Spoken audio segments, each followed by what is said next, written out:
every year, and this year it happens to be in Madurai.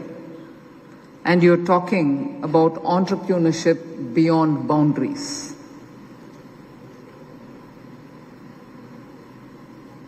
In fact, much more than I would have read through the briefs which were given to me about what this group is meeting in these very challenging times. I had the privilege and opportunity to be having next to me in the flight from Chennai to Madurai last night a very active entrepreneur, comes from a very entrepreneurial family from Coimbatore, so he was briefing me about everything that happens and so on. So it's very encouraging to know that Industry Association CII had in anticipation of being a very responsible industry association to have formed a group like this. Make sure that you have a pipeline of young leadership. And just now on the dais he was telling me that for every one of you there is a mentor, and the mentor handholds you in terms of building leadership qualities and making sure that you are able to face the challenges of growing times. So it certainly gives a lot of comfort to know that industry works for itself to make sure leadership is built over the generations. Families do build it, but when industry associations themselves join to do it, I think it is so very a fortunate circumstance that you young leaders, young entrepreneurs, should derive the maximum benefit both from your families and also from this association, which is in a very comprehensive manner working towards giving you that strength. And now today talking about entrepreneurship beyond boundaries is just the right discussion issue, because boundaries don't seem to matter with technology the way in which it is taking over our lives. And when I say when it is taking over our lives, it's also contributing to better models of business, giving a clear foresight on what is the way in which your business can grow, what are the trends, what are the challenges. So technology actually has done such a shake-up to the ways in which we look at ourselves, our businesses and our economy, that till now ideology, different governments, decades of India's independence have not done. So at one go, with the way in which technology has, I would say, crept in, but really has come like a tsunami into our lives, the hesitations, ideological dogmatism, and not being ready to move have all been challenged. If you don't move now, you're going to be drowned. But if you move and move with some kind of guidance, you will make the best out of the changing times. So in this context, I'm here to talk to you. Thank you, CII, for having given me this opportunity. So once when we decide to build, rather than wait, to create rather than participate, and to embrace uncertainty in pursuit of possibility. It is about that willingness that we have to talk, willingness to believe in a future that is not yet before us. It is before us, but we don't exist in it as yet. So I don't want to make it complex. Be ready for what comes. And that is where you have to build, and in this uncertainty is where you have to build. So really, it is not difficult for us, because all major economic transformations have begun with individuals who saw possibilities that are otherwise overlooked. The steam engine, electricity, aviation, computers, the internet, and now the artificial intelligence. And artificial intelligence not as we know it yesterday, but what would be of artificial intelligence tomorrow, not even today. So governments can create enabling conditions, investors can provide capital, and universities can nurture talent. But it is entrepreneurs who convert possibilities into prosperity. And aside from the fact that it is my birthplace, Madurai actually has shown how the entrepreneurial spirit actually keeps this city, like as it was referred earlier, as a Tunga Nagaram. What is Tunga Nagaram? A city which doesn't sleep. And people coming from Ludhiana, Delhi or Gurgaon or even from Bangalore would say, Madurai, what is Tunga Nagaram about it? Why wouldn't it want to be? Is it Mumbai? For millennia, 2,500 years of recorded history tells you about Madurai. Why it is also called the Kudal Nagaram. Kudal is where everything converges. Kudal is where actually the assembly. Kudal is where you discuss. And Kudal is where from ideas come, and not just for the pleasure of discussion. It's not a pedagogic city. It is pedagogic to the extent it held the Tamil Sangam here. The language Tamil grew here. It was nurtured here. Assemblies discussed and rejected people who didn't rise to the occasion or to the quality or to the standard of Tamil, classical. So this place actually is the fountainhead of a lot of new ideas and organization. Actually, it is from here that trading, funding and financing trading, and taking trading elsewhere to the farthest corner of the Southeast Asia. And there forming chapters which had as a guild arrangements between here and there. 2,500 years ago, the chapters were documented. Even then they knew that there is that unit there which will take up financing, our tradesmen who go there, our merchants who go there, whether it is Cambodia, Laos or Vietnam. If all of you all travel, I'm sure you do, you should engage with entrepreneurs there to know about this history of Madurai and South Tamil Nadu. Extraordinary professionalism in terms of funding and financing, the Shrenis as you would call them, the merchant guilds. Even today, I think the names Ainuruvar, Manigramam would tell us as to how the organization of trade, financing and funding of trade, not only that, setting commercial standards for trade, building networks stretched across the regions from here. The port Pumpuhar is known for the trade it did of spices, textiles, jewelry, and of pearls and so on. So cotton textiles, they went to Southeast Asia, Arabia and Mediterranean. Roman coins were found here too.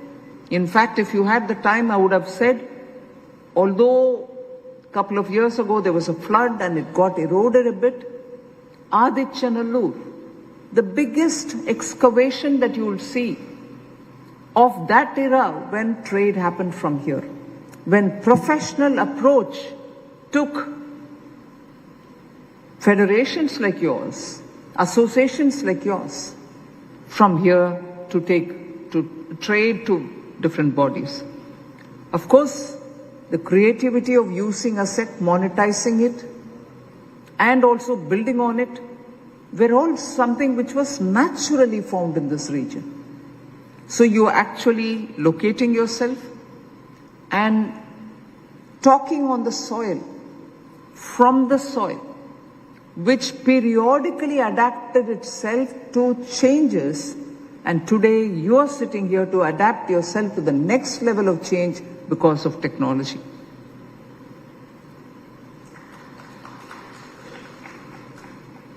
And of course, those who are familiar with Tamil, I'll just refer back to our Saint Thiruvalluvar. As the change rises or as the change comes, so does the lotus bloom from above it. Vellattanaya malar neetam, mandartham ullattanayadu uyarvu. That lotus somehow from the clay and the water as it rises would still push it up and bloom above. So the challenges that we're facing today may rise, keep rising, and also make it even more murkier. But it is our enterprise which allows us to bloom above that level, and it is that boundary-less entrepreneurship about which you're going to be talking today. And so the convergence points from the point of view of today's economy, which I'd like to highlight to you, which I'm sure you know, but still I would like to keep the context. India is still the fastest growing major economy despite Hormuz, despite Ukraine, despite Israel, Iran, despite all the tankers not reaching us on time, despite oil and gas related problems, despite fertilizers going up, prices shooting up to the sky.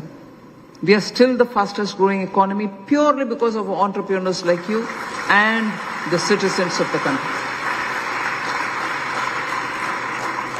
And we are projected to contribute 1/6 of the global growth over the coming years.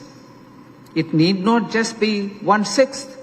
And I can't see with the bright entrepreneurs before me, why can't it be 1/4? It's not a question. We can do it. And I think it has to come from you. We have the largest pool of the youngest workforce anywhere in the world. More than 2.4 lakh DPIIT recognized startups created over 23 lakh jobs in this country. And that is the third largest ecosystem for startups. We also have 2,100 global capability centers. Only last week did we have a meet.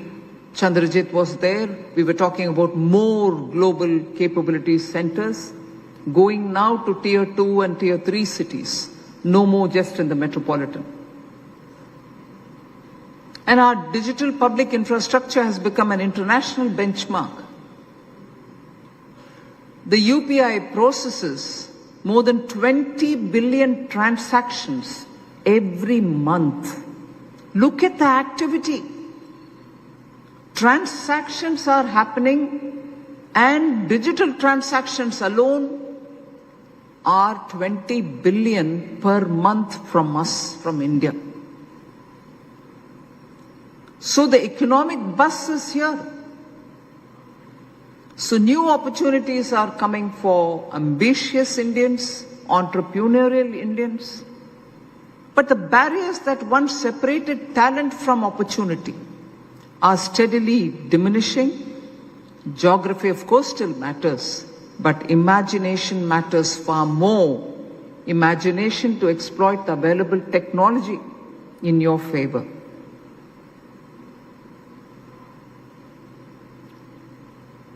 I would like to say something which I'm sure will not receive claps, but that doesn't worry me.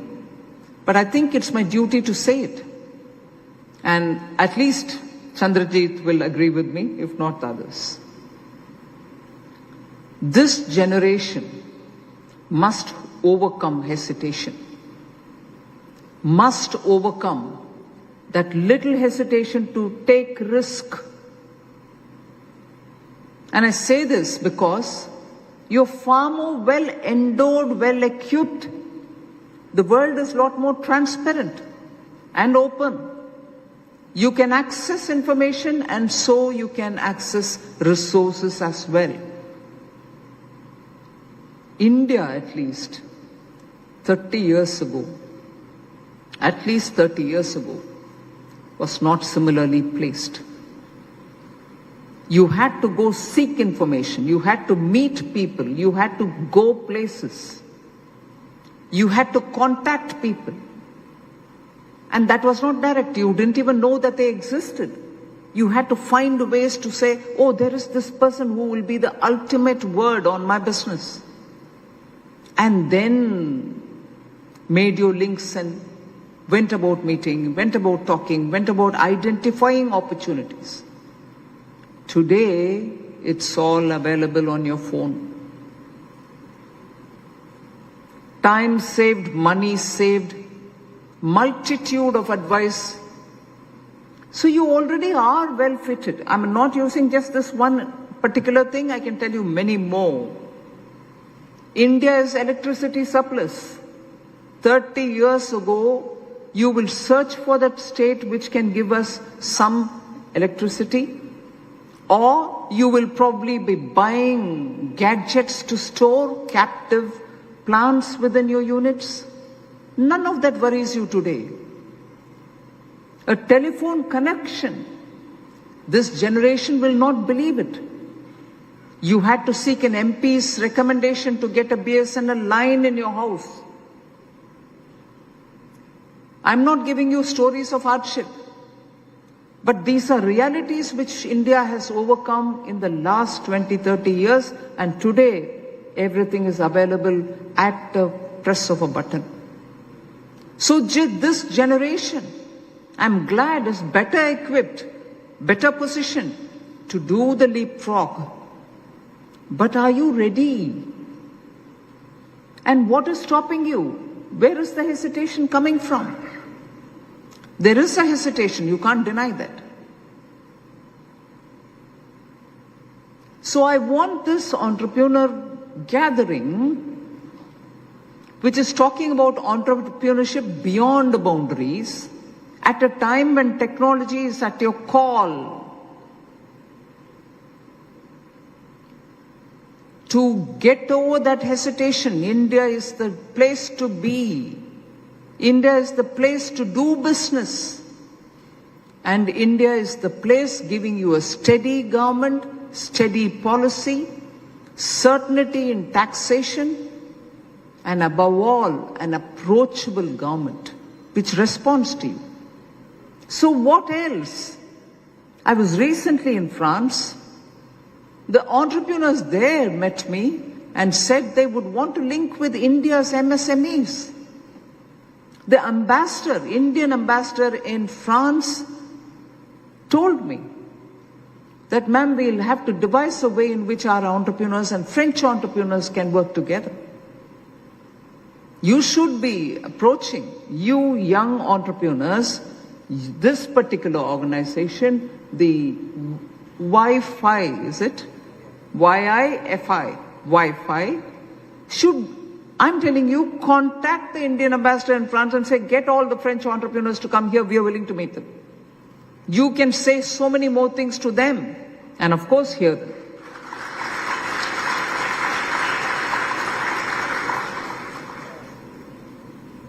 The government can certainly be an enabler.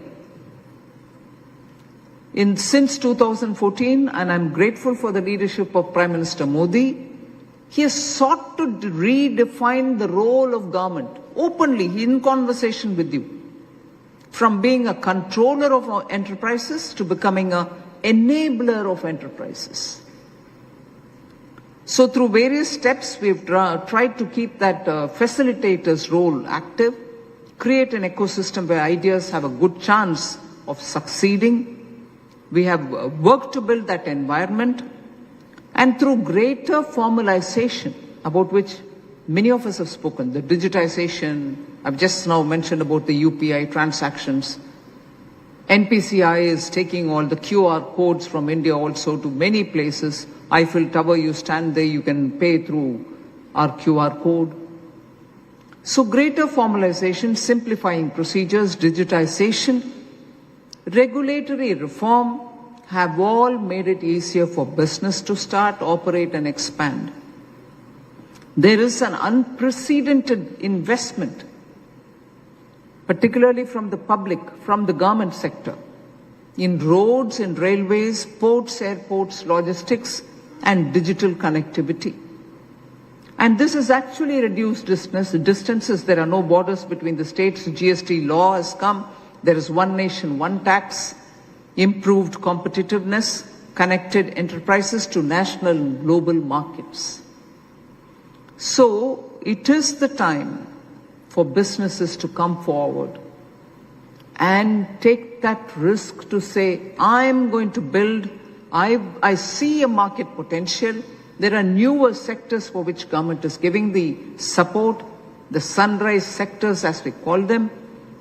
Or look at the ways in which AI can be used to help dryland agriculture, processing of food. Now, from here straight, I'm going to a place in Virudhunagar district, which is an aspirational district. You know what an aspirational district is. Hadn't met the benchmark of being among the average performance in the state level. At the national level, we've identified all these districts, 114 to start with, and called them not backward, called them aspirational, made sure all the government schemes converged there and they lifted them. Virudhunagar has done very well for it. Now, after 8 years of being an aspirational district, so is Ramanathapuram, the only 2 aspirational districts for Tamil Nadu.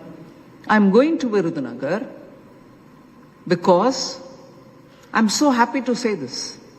SIDBI, the Small Industries Development Bank of India, has set up a unit. This is just one unit. They can't be setting up units themselves. They are only a, refinancier for banks to help the MSMEs. But they've set up this unit in this aspirational district to process that famous Virudhunagar red chilies. Amazing work has been done in terms of the quality, in terms of the branding. They have started exporting as well. And in the process, the farmers of the area even have revived some of the traditional, lost in the market, varieties of rice. The red rice, the very nutrient-rich varieties, Mapalai Samba, Kauni, all these rice have been revived and they're beautifully packing it. I'm going to see that unit. So this government bringing in support mechanism is for everybody, MSMEs and even the slightly bigger units. Uncertainty is a business risk. Preserving entrepreneurial confidence because the government is an enabler, I think is a very important message. Even because of the tariff-related problems last year, we extended emergency credit liquidity guarantee scheme. And this one is the 5th edition of the ECLGS. We launched it during COVID, had 2, 3, 4. But the one which is launched now on the, or in the context of the tariffs have also helped the ECLGS, helped the MSMEs. So with such schemes which are periodically designed and being brought before you, industry has nothing to worry, to wonder if the government is going to be supportive or not. We are supportive, we are tailor-making schemes to support industry. So I want you to come out and be ready to take up, widen your scope, contribute to the state in which you are present, make sure all of us put together take India to Viksit Bharat 2047. So I believe the most significant boundary today are no longer geographical. Technology has made markets accessible. Capital is willing to flow flow freely across borders where good ideas exist. And knowledge is more widely available now. Like the way I said earlier, it's on your phone. So boundaries that remain are often those we impose for ourselves on ourselves. It is our own hesitation which is the boundary. So entrepreneurship beyond boundary is entrepreneurship beyond your own hesitation. Fear of failure is not something which you can justify. Today you can, one, you don't fail. Two, if you fail, you move further. There is opportunity even beyond that. So the temptation to think only in terms of valuation instead of value creation will have to be overcome. So India needs entrepreneurs to aspire, continue creating values, companies that invest in research and development, create intellectual property, mentor future entrepreneurs, and earn trust over decades. Again, I'm tempted to go back to Thiruvalluvar. He's such a versatile, ancient, thinker, scholar. I'm talking of take efforts, come forward. It is your hesitation you have to overcome. He says, it's not failure, it's the absence of effort which is worrying. So what did he say? Muyarchi thiruvinai aakum. Muyatrinmai inmai puguthi vidu. So persistent effort is what is required to bring prosperity. But the absence of effort only brings in want, in the sense you will be sitting and wanting this, wanting that, and have nothing for yourselves. So don't let go the drive for making effort, seeing the result. I will have to refer again to Madurai before I conclude my speech. There is a famous ancient document called Madurai Vijayam. It's a beautiful documentation of the history up to a certain period. In that, Madurai is destroyed and it has to be fought, it has to be won again. It records all that. Very many tragic instances happened where the temple was shut, worship was stopped, destruction all over. Several millennia before that, there was destruction because of injustice met in the Kannagi Kovalan episode. Kannagi stands on one of the hillocks around here, Pasumalai, and she burns the whole town except for children, cow and so on. Madurai revived after that. Similarly, due to the invasions which happened in the last 1,000 years or even more, Madurai again was defeated. It was thrashed down. But there was this king of Vijayanagara, Kumara Kampanna, as a person born in this town, as a person belonging to the state, and a person who strongly believes in reviving ourselves, re-energizing ourselves. I will have to leave this thought with you all. In Madurai Vijayam, Ganga Devi, who's the wife of Kumara Kampanna. Kumara Kampanna is the Vijayanagara king. He comes to Tamil Nadu, he comes to Madurai. He restores Madurai. In this era, we need to remember these artificial lines of, oh, you are so and so, you are so and so, you are that, you are not a Tamil. Kumara Kampanna came to save Madurai. And his wife Ganga Devi did not look at it negatively or did not say, oh my God, this desperate city, it's already thrashed. I'm told annually once